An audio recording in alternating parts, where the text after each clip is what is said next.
The floodlights on Laurel Field. 18 years after she left for Philadelphia, Hannah Doyle came back to Laurel Run, Pennsylvania, because the district needed a temporary guidance counselor, and she needed a job that didn't require smiling through a headset. She told herself it would be 6 months. One football season, one winter formal, one set of seniors who thought the world ended at the county line, and another who pretended it didn't. She would rent the second-floor apartment above D'Angelo's Hardware and ignore the way the Susquehanna turned pewter at dusk. Laurel Run High School smelled like floor wax and old paper. The trophy case on the first floor mostly held boys. Football, wrestling, the 1998 baseball team that almost made states.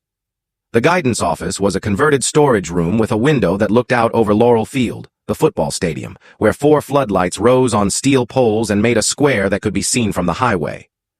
Hannah remembered those lights from childhood. The way they haloed moths like snow you could hear. Principal Walter Beach shook her hand with both of his, as if to underline that he was a generous man. "You know our kids," he said. "Salt of the earth. You know our parents." He smiled the way people smile when they're about to say something unkind and call it a joke. "And you know our expectations. We keep things calm. No drama."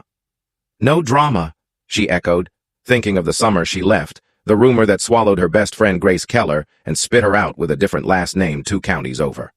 Hannah had been 16, and Laurel Run had taught her that silence could be a form of hospitality, the kind where you never get invited back. The first week felt almost normal. She scheduled FAFSA workshops and hung posters about apprenticeships. She learned which teachers would help and which would stand in their doorways like border guards. She ate lunch with Ruth Connolly from English, who swore at the photocopier and kept bags of tea in her cardigan pockets like talismans. Ruth pointed out the political fault lines, staff who had married staff, the families who sat on the school board like bishops, who'd misplaced their mitres. On Friday night, Hannah stood at the top of the bleachers and watched the floodlights wake. The band tuned to the pitch of a nervous throat. The student section rattled like a box of nails. At the end of the first quarter, the lights flickered. Not out, just a pulse, a single breath. A hush, like surprise, pushed through the stands. Then everything resumed. People shook it off. The next morning, a sophomore named Eli Whitaker sat in Hannah's office, palms sweating circles on his jeans. "I don't know if they're dreams." He stared out the window. "I keep seeing the field when I'm not there." "Flashbacks?" Hannah asked. "Like that," he said, "except the uniforms are different.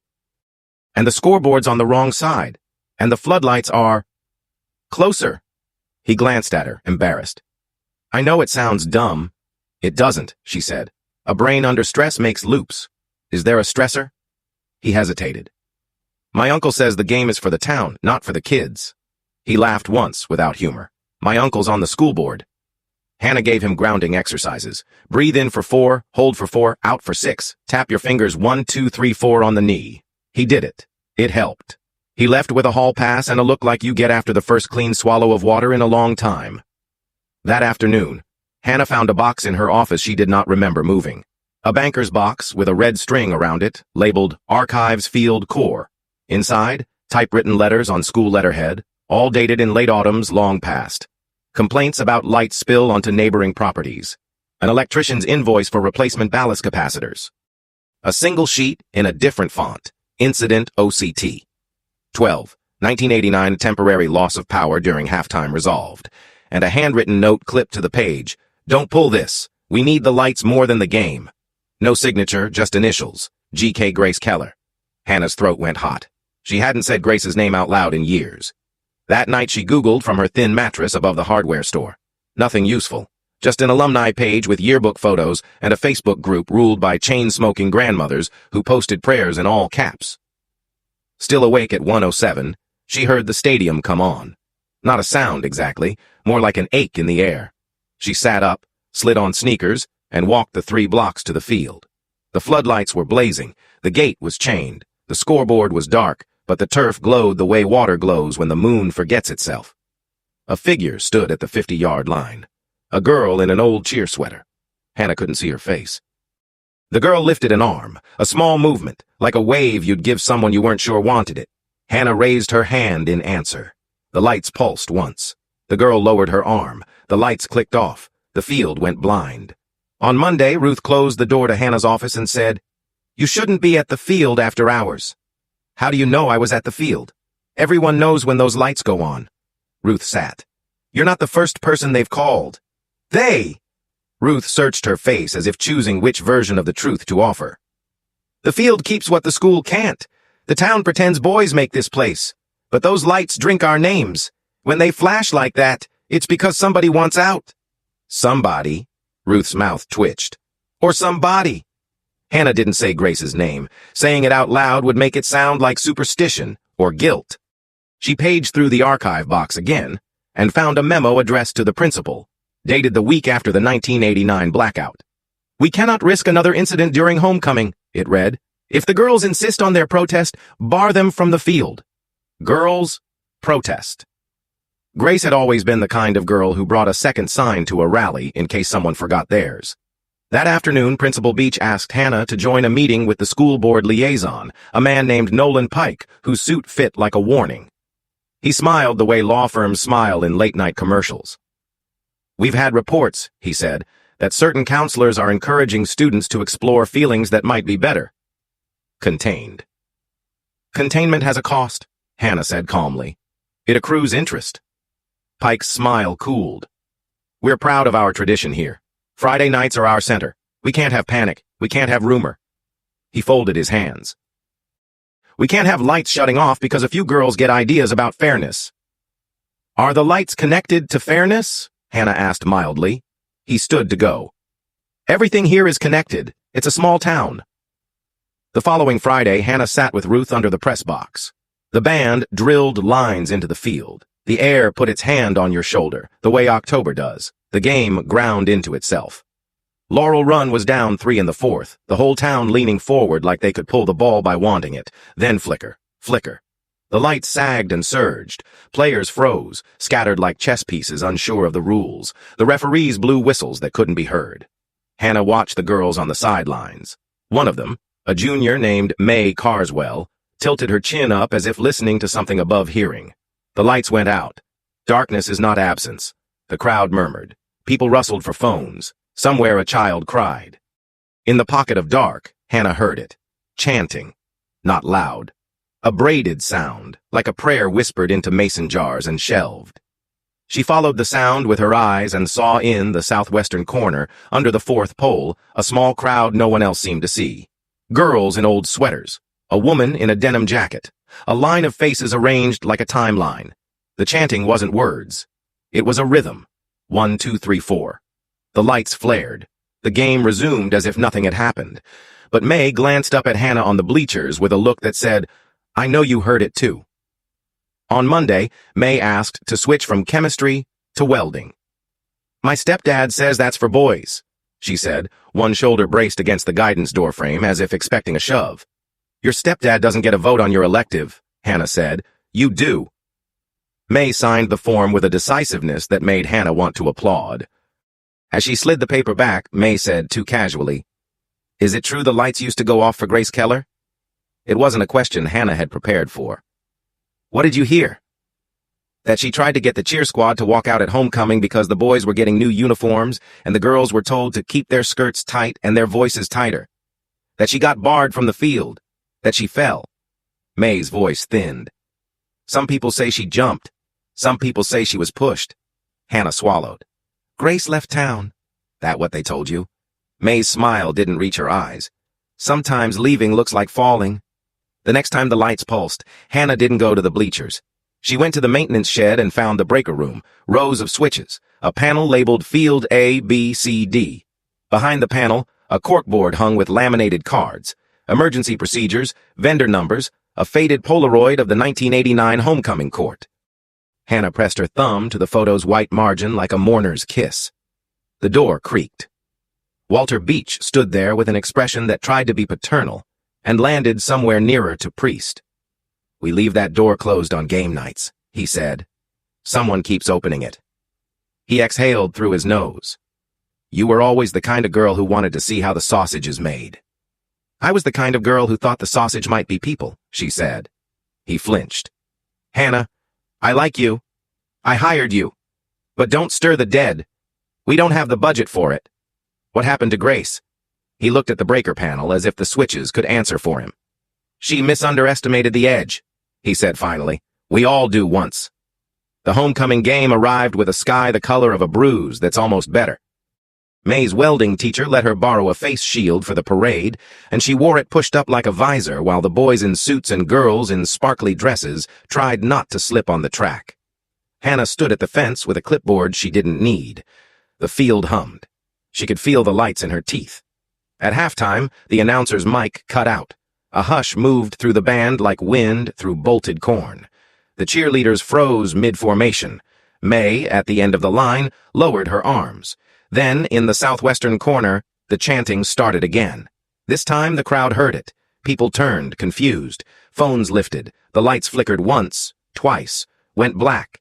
In the dark, a single floodlight relit the pole nearest the corner. It made a cone of hard white. In that cone stood a girl in an old sweater. Her hair was pinned the way Hannah remembered, with 2 bobby pins crisscrossed, like a quiet no. Grace Keller looked exactly 16. She lifted her arm, a small wave. The crowd gasped. Someone said Jesus like a swear. Walter shouted into a dead mic and motioned to maintenance. The floodlight hummed louder as if pleased to be alone. Grace kept her arm raised until the silence had the shape she wanted. Then she lowered it and spoke without a microphone, and everyone heard her anyway. "You told me I was noisy," she said. "You told me to be a lady. You told me to leave, and I did." She smiled, but it wasn't sweet. "You told me I fell. I didn't." Her eyes moved across the faces as if taking attendance. "I was pushed." A sound began, not chanting, not prayer. It was keys. Someone rattled a key ring. Another answered. Purses, pockets, lanyards, keys shaken like rain.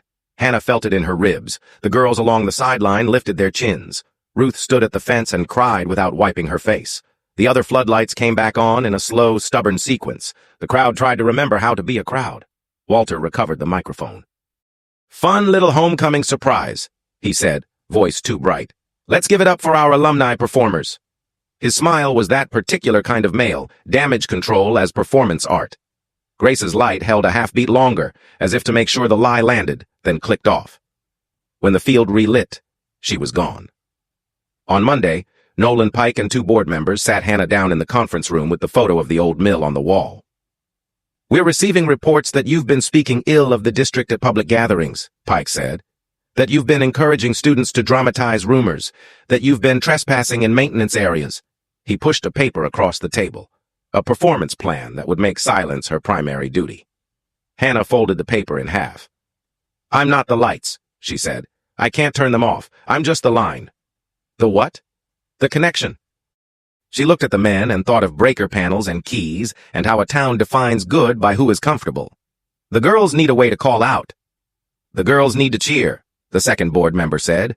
"We've already had parents complain. One of them said his boy couldn't focus with all that foolishness." "Sounds like an opportunity to practice," Hannah said. "Life is full of foolishness you can't ignore." They fired her on Wednesday. Not for cause, for budget. Walter avoided her eyes when he took her badge. Ruth packed her a paper bag with tea bags and a note hold the line. That night, the floodlights came on at 9:12 with no game scheduled. People came the way people always come when something happens. They said they were just passing by and ended up at the fence. May stood under the southwestern pole with a stack of photocopies. Hannah took one. It was a schedule, WED, 7 p.m., girls open practice, no permission slip required. THU 6 p.m., mother's choir bring keys.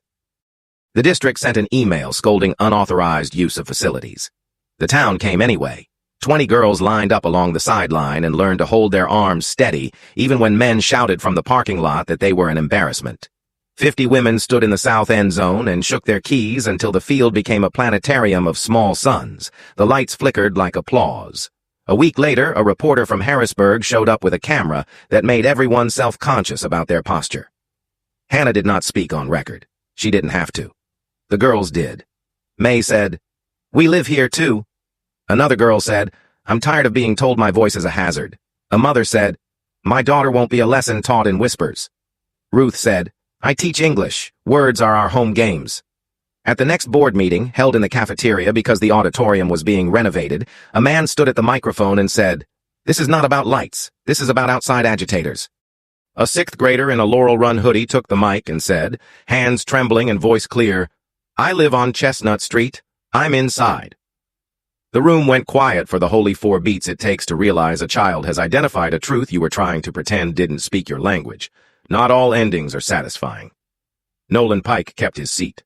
Walter kept his job. The floodlights kept their weathered halos. But the schedule stayed tacked to the maintenance cork board because someone kept replacing it when it went missing. The girls' practices moved to the gym when it snowed. The mother's choir split into sections, sopranos in the library, altos in the nurse's office, mezzos in the hallway, but they still brought their keys. On the last night Hannah was in town before the job in Carlisle started, she walked to the field alone. The fence was locked, but in Laurel Run locked never meant alone. She stood at the southwestern pole and looked up. The steel hummed. She could feel the current like a memory of being brave. She opened her hand and felt for a key she didn't have. The floodlights blinked once. In the reflected light, she saw a girl in an old sweater standing by the 50-yard line. Grace raised her hand. Hannah raised hers. For a moment, that didn't fit the clock. The town was every year at once. The band tuning, the announcer clearing his throat, the boys pretending they weren't scared, the girls pretending they were. Hannah wanted to tell Grace that she was sorry, as if apology were a tool you could use to pry up a story nailed into the ground. Instead, she said the only thing that felt honest. Thank you. Grace lowered her arm. The light held. Then it went dark, and the field resumed being a field grass, chalk, bugs, the smell of late October like cut apples gone a little brown. When Hannah turned to leave, she found a key on the gravel by her shoe. Brass, unlabeled. She put it in her pocket and walked back along Laurel Street toward the river that had been carrying the same water under different names longer than any of them had been telling themselves they were alone. Back in Carlisle, in a brighter office with fewer ghosts, she sometimes felt the itch under her skin at 7 p.m. She would step into the supply closet and listen, just to make sure the line was still live. Some nights it rang. Some nights it didn't. On the nights it did, she answered. "Operator?" a voice would say, across some distance that wasn't measured in miles. "Yes," she'd say. "I'm listening."